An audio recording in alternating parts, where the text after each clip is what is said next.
Hello दोस्तों, मैं हूं द्वार बाबा। आनंद ज्ञान सागर यूट्यूब चैनल से दोस्तों आप सभी को जोहार। दोस्तों आज हम लोग स्वर माला हिंदी और इंग्लिश में बारी बारी से सीखेंगे। और दोस्तों उससे पहले मैं आप लोग से निवेदन करता हूं कि अभी तक आप लोगों ने आनंद ज्ञान सागर यूट्यूब चैनल को सब्सक्राइब नहीं किया है तो सब्सक्राइब कर देंगे दोस्तों, और बेल आइकन को भी प्रेस कर देंगे। वीडियो अच्छा लगे दोस्तों तो वीडियो को लाइक, कमेंट और शेयर कर दीजिएगा। थैंक यू दोस्तों। शुरू करते हैं। तो हिंदी स्वर या इंग्लिश स्वर माला किस तरह से लिखा जाता है आज हम लोग लिखना शुरू करते हैं। तो हिंदी का जो स्वर है वो सबसे पहला अक्षर होता है आ।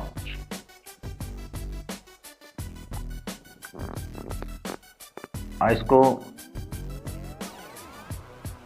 इंग्लिश में हम ए बोलते हैं, ए छोटा ए, स्मॉल ए लिखा है। उसी तरह से हिंदी का आ लिखते हैं, आ के लिए भी ए लगता है, ए ही लगता है आ के लिए भी, याद रखिएगा दोस्तों। बहुत जगह डबल ए भी लिखता है लोग, लेकिन वो ए ही लगता है आ के लिए भी इंग्लिश में। उसके बाद आता है छोटी ई है। छोटी ई में आई का प्रयोग होता है, स्मॉल लेटर में आई का प्रयोग होता है छोटी ई में। और बड़ी ई में डबल ई लगाया जाता है। ये छोटा जो है स्पेलिंग में ये स्मॉल लेटर है इंग्लिश का, तो डबल ई लिखने से बड़ी ई बनता है। उसी तरह से हम छोटा ऊ लिखते हैं। तो छोटा ऊ जो होता है उसका जो स्पेलिंग होता है इंग्लिश का वो होता है यू, स्मॉल लेटर में यू लिख रहे हैं। और फिर अगर हम उसके बाद का हिंदी स्वर होता है वो होता है दीर्घ ऊ या बड़ी ऊ। इसका डबल ओ जो है वो लगता है इंग्लिश का। तो इस तरह से हम लोग जो है आ शब्द के लिए ए लगाते हैं, आ शब्द के लिए ए लगाते हैं। बहुत जगह डबल ए भी लगता है, आदमी लिखना होता है तो सुविधा अनुसार डबल ए भी लोग लगाता है, लेकिन ए से ही आ भी बनता है। और छोटी ई के लिए आप आई लिखते हैं तो छोटी ई बनता है। और बड़ी ई के लिए डबल ई लिखिएगा, डबल ई से आपका बड़ी ई बन जाएगा। और छोटी ऊज से हो जो बनाना है उसको इंग्लिश में, उसका यू स्मॉल लेटर में यू लिखेगा तो छोटी ऊ बन जाएगा। और बड़ी ऊ लिखना है या दीर्घ ऊ लिखना है तो इसका डबल ओ लिखिएगा, तो ये बन जाएगा आपका दीर्घ ऊ। तो इसको इस तरह से पढ़ा जाता है अ आ हर्ष ई दीर्घ ई हर्ष ऊ दीर्घ ऊ। इस तरह से भी पढ़ा जाता है। ऐसे पढ़ा जाता है अ आ छोटी बड़ी छोटी ऊ बड़ी ऊ। अ आ हर्ष ई दीर्घ ई हर्ष ऊ दीर्घ ऊ। इस तरह से इसका उच्चारण होता है। दोनों तरह से पढ़ सकते हैं आप। इसको छोटी बड़ी ई भी बोल सकते हैं, इसको छोटी ऊ इसको बड़ी ऊ बोल सकते हैं, इसको हर्ष ई इसको दीर्घ ई इसको हर्ष ऊ इसको दीर्घ ऊ भी बोला जाता है। तो दोस्तों इसका जो उच्चारण है वो इस तरह से होता है आ बनाने के लिए खड़ी लकीर अलग से आकार दिया जाता है, इसको आकार बोला जाता है। आ तो इसमें आकार नहीं दिया हुआ, आ लिख दिया गया, लेकिन आ में एक तो आकार होता है।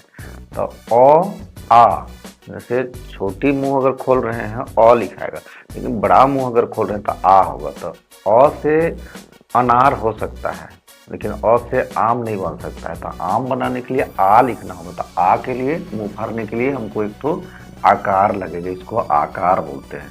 तो आ ये हर्ष ई हो गया ये, और ये दीर्घ ई हो गया, इसको हर्ष ऊ और इसको दीर्घ ऊ बोलते हैं। इसका अलग अलग जगहों में प्रयोग अलग अलग शब्दों में जब लिखने लगेंगे उस समय प्रयोग में आता है। वो आगे चल के आप लोग को सीखने मिलेगा, जानने मिलेगा। और उसी को इंग्लिश में जब हम लिखते हैं तो अ के लिए ए लिखाता है, ये स्मॉल लेटर में है, और आ के लिए भी ए लिखाता है, हर्ष ई के लिए आई लिखाता है, छोटी आई और स्मॉल लेटर में, और ये दीर्घ ई के लिए डबल ई लिखिएगा, और हर्ष ऊ या छोटी ऊ के लिए यू लिखिएगा, और दीर्घ ऊ के लिए या बड़ी ऊ के लिए डबल ओ लिखिएगा। तो आपका ये कंप्लीट हुआ हमारा ये वर्णमाला। अब सेकेंड लाइन में क्या है दोस्तों, उसको जानिए। सेकेंड लाइन में है जैसे ए हो गया,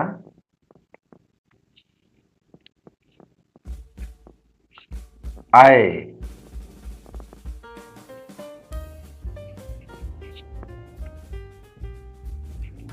ओ,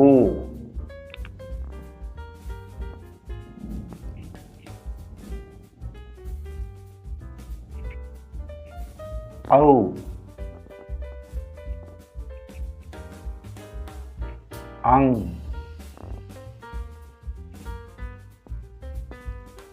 आह। अब इसको हम इंग्लिश में लिखते हैं दोस्तों। ए के लिए ई का प्रयोग होता है, ई लिखिएगा तो ए बनेगा। इंग्लिश का ई छोटी ये स्मॉल लेटर है, और आई के लिए ए आई, ए और आई बना करके आई होगा। ओ के लिए सब शब्द में ओ होगा इंग्लिश का। औ के लिए ए और यू होगा, औ। अंग के लिए होगा ए एन, अंग, और अह के लिए होगा ए एच, आह। इस तरह से ए के बदले इंग्लिश में ई लिखाएगा, आई के बदले ए और आई लिखाएगा, ओ के बदले ओ लिखाएगा इंग्लिश का, और औ के बदले ए यू औ हो जाएगा, अंग के बदले ए एन से अंग हो जाएगा, और अह के लिए ए एच आह हो जाएगा। तो इस तरह से इसका प्रयोग होता है। इसका पढ़ते हैं हम लोग। ए ओ औ अंग आह, ए ओ औ अंग आह। इंग्लिश में इसको ए के बदले ई, आई के लिए ए आई तो हो जाएगा ए आई मिला के आई हो जाएगा, ओ के लिए ओ, औ के लिए ए और यू औ हो जाएगा, अंग के लिए ए एन से अंग बनेगा, आ के लिए ए और एच लगेगा तो आ हो जाएगा। तो दोस्तों ये आप लोग का 12 खड़ी का वर्ण जो है स्वर्ण वर्ण वो आप लोग को जानकारी में मिला। और भी सहायक वर्ण होते हैं, लेकिन हम लोग इसको अभी इतना ही पढ़ते हैं। और इसका पढ़ने का जो एक बार और बता देते हैं कि किस तरह से पढ़ा जाता है। अ आ हर्षी दीर्घी हर्षु दुर्घु, अ आ छोटी बड़ी छोटी हूँ बड़ी हूँ।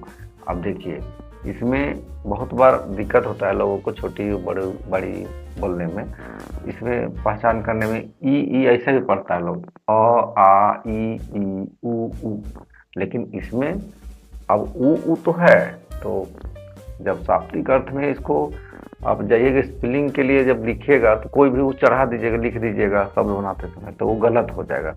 तो आपको ये समझ रहना जरूरी है, समझ में आना चाहिए कि कहाँ दीर्घी लगेगा, कहाँ छोटी लगेगा, मतलब हर्षी लगेगा, और कहाँ हर्षो और कहाँ दुर्घु लगेगा। तो जब तक इनको नहीं पहचान कर रखेंगे हम, ई और बड़ी ई ऊ और बड़ी ऊ को, तब तक हम सही उच्चारण के लिए सही स्पेलिंग का इस्तेमाल नहीं कर पाएंगे। तो इन चीज़ों को बहुत ज़रूरी है कि इनको हमको रट लेना है। छोटी का पहचान में रेफ नहीं होता है, यही पहचान है। बड़ी में रेफ होता है, और छोटी ऊ में आगे हलंत नहीं रहता है। देखिए बड़ी ऊ में हलंत लगा हुआ है पेट में। तो इस तरह से इसका पहचान है। आप पढ़ने के लिए आप हर्षी दीर्घी हर्षु दुर्गु ये तो पढ़ा जाएगा। अ आ एक बार मुंह बंद थोड़ा कम खोल के और एक बार बड़ा मुंह करके अ आ कर सकते हैं। लेकिन ई इसको बदलने दोनों को जानने के लिए ई करने से दिक्कत होगा। ई कहने से नहीं चलेगा, इसको हर्ष ई, इसको दीर्घ ई या छोटी ई बड़ी ई, हर्ष ऊ दुर्घु या छोटी ऊ बड़ी ऊ, इस तरह से याद करना है दोस्तों। फिर यहाँ है ए और आई का पहचान देखिए कैसे है। ए में हमारा ए कार लगा हुआ नहीं है, इसमें ए सिंपल ए से बना है, इसके लिए इंग्लिश होता है ई। और आई के लिए क्या होता है, आई कैसे लिखा गया है, आई में ए ही लिखा गया है, लेकिन उसका एक और ए कार, इसको ए कार बोला जाता है। ये जो लिखा हुआ है इसको ए कार बोलते हैं। तो ए और ए माने ए प्लस ए मिला करके आपका बनता है आई। तो आई हो गया। तो आई के लिए ए और आई लगाएंगे तो आई हो जाएगा। फिर ओ तो सिंपल सा है कि अ में आप एक ओ कार बना दीजिए, मतलब एक आकार दे दीजिए और ऊपर से एक एक लिख दीजिए तो ओ बन जाएगा। ओ का ओ इंग्लिश होता है। फिर औ में भी उसी तरह से है, लेकिन उसमें क्या है कि आप एक आकार देने के बाद ऊपर 2 ठो ए कार दीजिएगा, उसको ए कार बोलते हैं, पहले बता दिया था मैंने। तो ए कार ऊपर 2 ठो लगाइएगा और एक आकार लगाइएगा तो औ हो जाएगा। औ का स्पेलिंग होता है इंग्लिश में ए और यू, तो ए यू मिला के औ बनता है। फिर अंग में देखिए एक बिंदु लगा हुआ ऊपर में, तो कोई भी शब्द क लिख करके ऊपर एक अंस्वर लगा दीजिएगा, या बिंदु लगा, इसको अंस्वर भी बोलते हैं, या अंस्वर है ऊपर में, तो अंस्वर लगा दीजिएगा बिंदु ऊपर में माथा में, तो वो हो जाएगा, उसका अंग बन जाएगा। जैसे क लिखते हैं और ऊपर में एक बिंदु लगा देते हैं तो कंग हो जाता है, ख लिख के ऊपर में बिंदु लगा देते हैं तो खंग हो जाता है। अब ड लिखेंगे और ऊपर में बिंदु लगा देंगे इस तरह से, ड लिखने के बाद तो डंग हो जाएगा। तो इस तरह से बनाया जाता है। जैसे कंचन लिखना है तो क में अंस्वर लगा दीजिए और च ना लिख दीजिए, कंचन बन जाएगा। चंचल लिखना है तो च में ऊपर अंस्वर लगा दीजिए और च फिर से लिखिए और ल लिखिए, चंचल हो जाएगा। और चंचला लिखना है तो फिर अब देखिए इसमें चंचल च और ल तो में कुछ नहीं लगा था किसी तरह का स्वर, लेकिन ला लिख रहे हैं, जब चंचला लिख रहे हैं तो ल में एक आकार लग जाएगा, ला हो रहा है, आकार हो रहा है, ला माने आ, उसी तरह से ला हो रहा है तो ला में एक आकार देना होगा। तो जब ल लिखेगा आखिरी में चंचला में तो ला में आकार हो जाएगा। चन में तो खैर च लिखेगा और ऊपर अंस्वर दीजिएगा तो चन हो जाएगा, और एक च लिखेगा तो चंच, और ला लिख रहे हैं तो ला में आकार ला, चंचला हो जाएगा। तो इस तरह से गमला में भी उसी तरह से ग म ला में आकार ला, ल में एक आकार देना पड़ेगा, इसको आकार फिर से बोल रहे हैं, आकार देना पड़ेगा तो गमला बनेगा। तो दोस्तों इस तरह से हम लोगों ने ये आज स्वर का जो 12 खड़ी है उसको हम लोगों ने लिखने पढ़ने का सीखा है, और हम चाहेंगे कि आप लोग इसको अच्छी तरह से भली भांति सीख लें, ताकि आप लोगों को जीवन भर काम दे ये। और जो भी स्वर जो होता है इंग्लिश का शुरू या हिंदी का जो स्वर वर्णमाला है यही है, और इसी से सारे जीवन आपको लिखने हैं। कोई भी शब्द बना सकते हैं और उसमें सहायक शब्द लिख सकते के रूप में, सहायक स्वर वर्ण के रूप में इसको इस्तेमाल करके आगे बढ़ सकते हैं। जैसे घर घर, उसमें घर आप लिख रहे हैं तो घर लिख रहे हैं तो घर हो गया, उसमें इन शब्दों का इसमें से किसी भी वर्ण का उपयोग उसमें नहीं लग रहा है। कलम कलम में किसी भी तरह का कोई स्वर उसमें इस्तेमाल नहीं हो रहा है।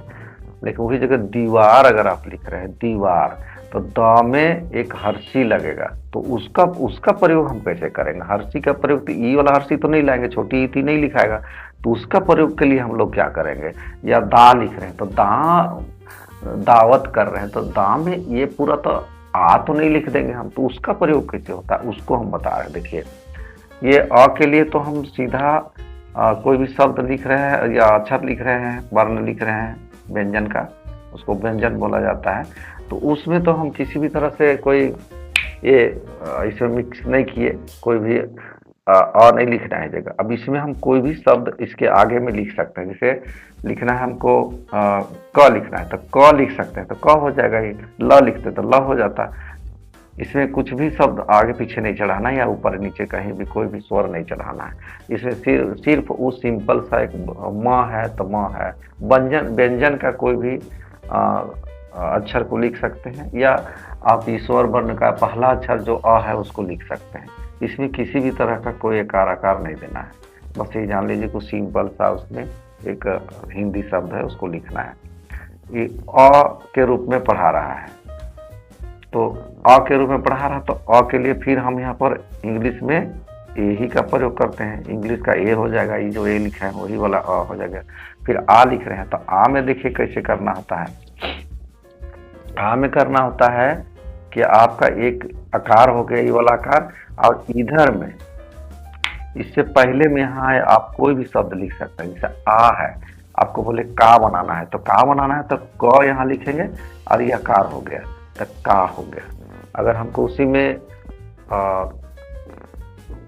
ना लिख रहे हैं ना, तो इसमें एक ना लिख देंगे ना, तो नामेकर ना हो जाएगा। तो नाम लिखना है नाम, तो नाम लिखना है तो इसमें एक ना बना देंगे, ये आकार है ही, और आगे में एक ठो माँ बना देंगे तो नाम हो जाएगा।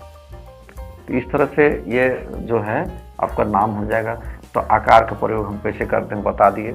कम लंबी हो जाएगी वीडियो, इसलिए थोड़ा कम ये मैं उदाहरण में आगे बताता हूँ। मैं आगे आ जाता है ई, छोटी ई। तो छोटी ई का के लिए हम क्या प्रयोग करेंगे। ये ई तो नहीं लिख रहे, इसे कीमत लिखना है तो कीमत लिखने के लिए क लिख के ई तो नहीं लिख देंगे, ई वाला ही, वैसा नहीं होता है। तो उसके लिए क्या करना होता है, इसका क्या करना है कि उसको हमें इधर से इस तरह से इसका ये चढ़ा देना है। अब यहाँ पर क लिख देंगे हम और म त लिख देंगे तो कीमत हो जाएगा। ये हर्षी जो है, ये हर्षी कहलाता है, ये हर्षी। इसी का इंग्लिश में होता है आई। आई आप जैसे KIMAT लिखिएगा तो कीमत हो जाएगा। हिंदी में अगर बना रहे लिख रहे कीमत, तो इंग्लिश शब्द उच्चारण में लिख रहे हैं कि कीमत का इंग्लिश हम कैसे लिखेंगे, तो इसमें लिखे KIMAT कीमत हो जाएगा। तो ये जो के को आई बना रहे हैं तो की हो जा रहा है, के आई कर दे रहे हैं तो की हो जाएगा। फिर मत के लिए MAT मत, कीमत हो जाएगा। तो इसका जो हमने इसका जो उच्चारण किया है उसको इस रूप में हमको परिणत कर देना है वहाँ हर्षी में। ये हो गया। अगर हमको इमली लिखना है तब तो फिर हमको यही ई लिखना पड़ेगा। ई म लामे दीर्घ ली, लामे दीर्घ ली, अभी दीर्घी पढ़ाएंगे आपको। तो ये ई जो है ये व्यंजन के साथ में लिखा जाता है। व्यंजन किसको बोलते हैं, क ख ग घ करके जो आता है म तक, वो हमारा व्यंजन है, या ज्ञा तक भी आता है तो व्यंजन है मेरा वो। तो वो व्यंजन के साथ में प्रयोग करने के लिए ये इन सबों को प्रयोग किया जाता है। आगे हम लिखते हैं दीर्घ ई। दीर्घ ई के लिए सिंपल सी है कि एक आगे से पीछे से लगा है, तो ये हो गया दीर्घ ई। देखिए ये हो गया दीर्घ ई। अब इसमें क्या होगा कि यहाँ पर आपको लिख दीजिएगा, यहाँ पर आपको बीमार लिख सकते हैं ब से, या और भी शब्द इस तरह से कोई भी लिखना चाह रहे हैं। जैसे कि किताब में तो क में हर्षी लगता है तो किताब तो लिख नहीं सकते हैं। उसी तरह से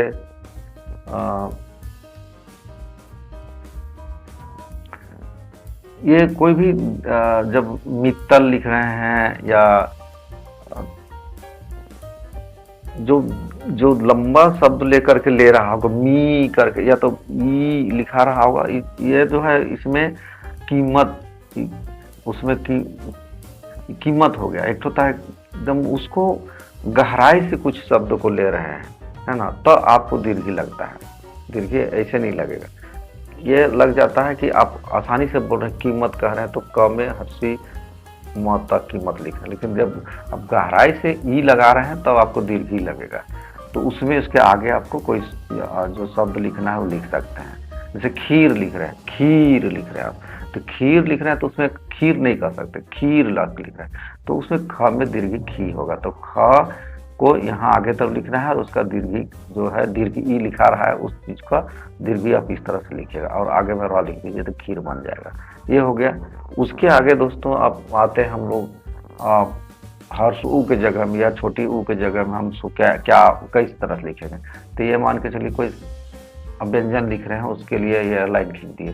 तो इसका जो शब्द है इसके लिए जो परिणत करेंगे इसको जब हम, तो कैसे होगा, ऐसे होगा, ये होगा। अब यहाँ कोई भी शब्द लिख सकते, जैसे कू लिख रहे हैं, क क में हर्षु कु, क लिख देंगे यहाँ पर, इसमें क लिख देंगे, नीचे ये लगा देंगे, ये जो बना हुआ उधर, तो ये सिंबल लिख देंगे तो आपको क में हर्षु कु बन जाएगा दोस्तों। तो क में हर्षु कु लिखना है तो इससे ये खू लिखना है, तो ख में हर्षु कु, यहाँ ख लिख दीजिए और नीचे ये जो है उसको लगा दीजिए, तो ख में हर्षु कु हो जाएगा। उसी तरह से अब हम लिखते हैं दुर्ग उ। तो दुर्ग उ में भी आपको इसका जस्ट उल्टा तरफ से लगाना है, इस तरह से। तो यहाँ पर भी हम इसको जैसे लिख रहे हैं मूल्य, मूल्य लिख रहे हैं, तो ये माँ में दुर्घु ये हो जाएगा, माँ लिख देंगे यहाँ तो मुँह हो जाएगा, आधा ल लिखेंगे और यह लिखेंगे तो मूल्य, मूल्य हो जाएगा। मूल्य, इसे मूल्य नहीं होगा, मूल्य होगा। तो मूल्य का के लिए क्या होगा, आधा लिख लें और ला, ये सब आगे पढ़ेंगे। तो मूल्य लिख रहे हैं तो आधा क्या होगा, यह मूल लिख रहे हैं, मूल, तो दुर्ग उ इस तरह से लिखाएगा। ये दुर्ग उ है, उसी को यहाँ पर उसका परिणत करके इसको दुर्गु का एक सिंबल दिया गया है, ये दुर्गु हो जाएगा। तो हर्षो ये दुर्गु हो गया। तो इस तरह से इसका जो स्पेलिंग है कैसे होगा, हमने बताया था आपको कि आकार का भी ए लगेगा। जैसे जैसे लिखना है आपको बादल, तो बादल लिखना है तो इंग्लिश में लिखिएगा BADL, तब भी बादल हो जाएगा। लेकिन इसमें इसको जब बादल बनाना है तब ब यहाँ पर आगे लगा दीजिए, कार लगा दीजिए, तो बादल हो जाएगा, माने बाल हो जाएगा, बा हो जाएगा, बाल लिखना है, बाल मान के चलिए। तो इसमें बा लिख देंगे आगे तरफ और एक आकार लेंगे तो बा और ल, बाल हो जाएगा। उसी तरह से दीर्घ ई, दीर्घ ई में हम बताए थे डबल ई लगता है ना। कोई भी दीर्घ ई से शुरू कर रहे हैं होंगे सब इंग्लिश में, तो उसका दीर्घ ई के लिए डबल ई लगेगा। और हर्षु के लिए हमने बताया था कि यू लगेगा, इस तरह से यू लगेगा। और दुर्घ उ के लिए डबल ओ लगेगा। जैसे बुक लिखते हैं तो बुक लिखने के लिए क्या लिखाएगा, BOOK, बुक, इस तरह से। या कुक लिखना है, कुक, तो COOK, कुक, इस तरह से लिखाएगा। उसी तरह से अब हम लोग आ जाते हैं ए में। ए का स्पेलिंग हम लोग कैसे इस्तेमाल करेंगे व्यंजनों में, तो ए कार ऐसे होगा। अब यहाँ हम कोई भी शब्द लिखे, ए है ऊपर में, हम बोले ना ए कार का एक शब्द है, इस तरह से ए कार का प्रयोग किया जाता है। तो ए इस तरह से पूरा ए तो नहीं लिखेंगे, हमको लिखना है, मान के चलिए केतन लिखना है, तो केतन लिखना है तो ये वाला क के बाद ए तो नहीं लिख देंगे, इसलिए यहाँ केतन में ये ए कार चढ़ा देंगे और नीचे एक ठो का लिख देंगे, मैंने का में ए के हो गया, फिर त और ना लिख देंगे तो केतन बन जाएगा। तो उसका जो है ए कार का प्रयोग हम लोग इस तरह से ए लिखेंगे, एक लाइन खींचेंगे, ऊपर में एक डंडी लगा के ऊपर गोल कर देंगे तो ए कार हो जाता है। इसमें हम कोई भी शब्द ये कोई भी व्यंजन यहाँ प्रयोग कर सकते हैं, व्यंजन वर्ण को। फिर है दूसरा में आय लिखना है, तो आय लिखने के लिए डबल आय बनाना है। डबल माने ए कार, डबल ए कार का को लिख देंगे तो आय हो जाता है। तो हमको लिखना है कै, कै से कैसा बनता है, तो कै लिखने के लिए हम यहाँ डबल ए कार लिख देंगे और एक क लिख देंगे जो, तो कै हो जाएगा। क में आय कै इसको बोलते हैं, क में आय कै। जैसे यहाँ आय है ना, तो ये आय हम यहाँ पर वहाँ जा करके नहीं लिखेंगे, व्यंजन के साथ में क में आय कै लिखना है तो क लिख देंगे और यहाँ दो को ए कार लगा देंगे तो कै हो जाएगा। और सा लिखना है तो समय आकार सा, एगो सा बनाएंगे दंत सा लिखेंगे और उसके लिए एक आकार दे देंगे, तो इस तरह का आकार ऐसे खड़ा लगे तो सा के आगे तो कैसा बन जाएगा। तो इस तरह से अब इसको क्या लिखते हैं इंग्लिश में, कैसे उच्चारण करते हैं इंग्लिश में, ई लिखते हैं यहाँ पर। और आई के लिए बोले थे क्या लिखाएगा, ए आई, आई, इस तरह से होगा। उसके बाद में आप आ गए हम लोग कै के बाद में आ गए ओ के लिए हम लोग सीधा सीधी है कि हम लोग इसको इस तरह लिखेंगे, जैसा है वैसे लिखेंगे, लेकिन आ को हटा देंगे हम लोग। अब यहाँ को लिखना है, कोमल, कोमल, तो यहाँ क्या करेंगे, इसके आगे में क लिख देंगे और फिर क में को हो गया, क लिख देंगे तो यहाँ ओ कार पहले से लगा हुआ है, ये ओ कार पढ़ाता है, तो यहाँ क लिख देते हैं तो क में को हो जाएगा, म कोमल। इसी तरह से और भी चीज़ रोमन लिखना है तो यहाँ र लिख देंगे तो र में वो रो, म न, रोमन। ऐसे हो जाएगा। उसी तरह से फिर हम आ जाते हैं यहाँ औ में। औ में भी जस्ट उसी तरह से होगा दोस्तों, ये डबल आई ऊपर लगा देंगे, एक आकार लगा देंगे तो कऊ हो जाएगा। इसका स्पेलिंग क्या होगा को का, तो आप लोग जान रहे हैं वो लिखाएगा, पहले बता देंगे वो है। और ये कऊ या औ बना रहे हैं, तो औ बना रहे हैं तो इसका क्या हो जाएगा, ए यू औ। कहने का अर्थ है कि ये औ है, यहाँ क अगर लिखते हैं तो कऊ पढ़ा जाएगा, म लिखते हैं तो मौ पढ़ाएगा, या नौ ना लिखते हैं तो नौ हो जाएगा, नौ, तो नौ ये पढ़ा जाएगा ये वाला।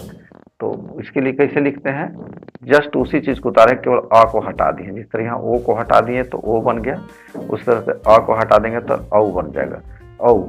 तो ये होगा कौवा लिखना है मान के चलिए, तो यहाँ क लिख देंगे और ये औ तो पहले से बना हुआ है, ये भी जस्ट इसी तरह से है, याद रखिएगा।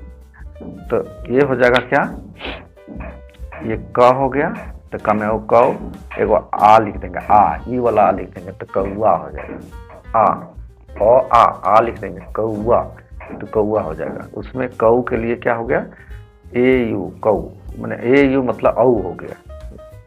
उसकी तरफ से आप आ जाइए अंग में। अंग में कैसे करेंगे हम लोग, ऐसे लिख देते हैं और यहाँ बिंदु दे देते हैं, तो क्या हो जाएगा, ये एक बिंदु दे दिए यहाँ पर तो अनुस्वर बन गया ये। अब यहाँ कुछ भी हम शब्द व्यंजन को लिख सकते हैं अक्षर को, जैसे यहाँ लिखते हैं क लिख देते हैं यहाँ पर, क्या हो जाएगा, क लिखेंगे तो कंग हो जाएगा, काहे कि इसको हम अंग पढ़ रहे हैं, अंग पढ़ रहे हैं, अंग अह औ अंग अह कहते हैं, तो अंग, तो इसको कंग पढ़ेंगे। अगर किसी में म लिखते तो मंग पढ़ेंगे, च लिखते हैं तो चंग लिखाएगा, जैसे चंचल लिखना है तो यहाँ च लिख देंगे, सिंपल से एक तो यहाँ नीचे च बना देंगे तो चंद होगा, फिर एगो च लिख देंगे तो चंच, और एगो ल लिख देंगे तो चंचल हो जाएगा। इस तरह से ये अंग का प्रयोग होता है। इसका इंग्लिश क्या होता है, ए एन अंग। उसके बाद आह आता है, आह का प्रयोग बहुत कम होता है दोस्तों, इस तरह से ये लगा देते हैं। ये आह है, आह का स्पेलिंग है A H, S small letter में है ए एच। तो यहाँ पर आप अगर कह लिख रहे हैं, कह या दुख, दुख कहते हैं, दुख, दुख को दुख कहते हैं, तो दुख को लिखते हैं हम द में हर्षु दू, माने हर्षु वाला इसमें जैसे द लिख देंगे तो द में हर्षु दू, और ई वाला दोनों बिंदु को लगा तो दुख हो गया, फिर ख लिख देंगे तो दुख हो जाएगा। तो इस तरह से लिखते हैं, या फिर अतः लिखते हैं तो ई वाला अ लिख देंगे और फिर त लिख देंगे, इसके आगे में त बना देंगे, ये अ लिख करके पूरा अ लिख करके और एगो त बना देंगे और उस दोनों को हलंत को यहाँ लगा देंगे, दोनों बीसर इसको बोलते हैं, ये बीसर को लगा देंगे तो क्या हो जाएगा, अतः हो जाएगा। तो इस तरह से हम लोग जो है आज ये पढ़े हैं कि किस तरह से स्वर वर्ण को या स्वर वर्णमाला को का प्रयोग हम हिंदी और इंग्लिश में कर सकते हैं या करेंगे या करते हैं, लोग अभी तक चलता है।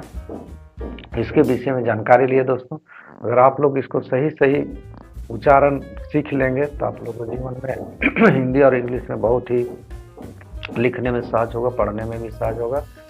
आप धड़ल्ले से कोई भी अखबार लेके या कोई भी बुक लेके धड़ल्ले से पढ़ सकते हैं। अगर इसको आपने याद कर लिया तो पढ़ सकते हैं, बशर्ते कि आपको व्यंजन का जो कुल पहले था 52 अक्षर थे, 52 अक्षर टोटल वर्णमाला के थे, व्यंजन या वर्ण कहिए, स्वर और व्यंजन मिला के 52 शब्द थे, 52 अक्षर थे, अक्षर 1 2 3 करके अक्षर 52 अक्षर थे, लेकिन अब 53 अक्षर हो गए हैं टोटल इस 2024 अगस्त से। तो इस तरह से आप उन चीज़ों को याद करके सही से उच्चारण से लिखने पढ़ने का ज्ञान आप अच्छे से रखते हैं, उच्चारण करते हैं, तो आपको कहीं भी कठिनाई, इंग्लिश में लिखा हो या हिंदी में लिखा हो, कठिनाई नहीं होगी दोस्तों। तो दोस्तों आप लोग को वीडियो कैसा लगा, अगर अच्छा लगा तो वीडियो तो आप लोग लाइक कमेंट और शेयर कर दीजिएगा, और मेरे चैनल को सब्सक्राइब नहीं किया तो चैनल को सब्सक्राइब कर दीजिएगा। आनंद ज्ञान सागर यूट्यूब चैनल है दोस्तों, और साथ में बेल आइकन जो है उसका बटन को भी प्रेस कर दीजिए, ताकि आइंदा इस तरह की जानकारी मैं और अपलोड करूँ अपने चैनल में तो सबसे पहले आपके चैनल को मिले। ठीक है दोस्तों, आप लोग अभी तक मेरे को साथ दिया पढ़ने में लिखने में, आप लोगों को धन्यवाद, थैंक यू। जय झारखंड, जय हिंद।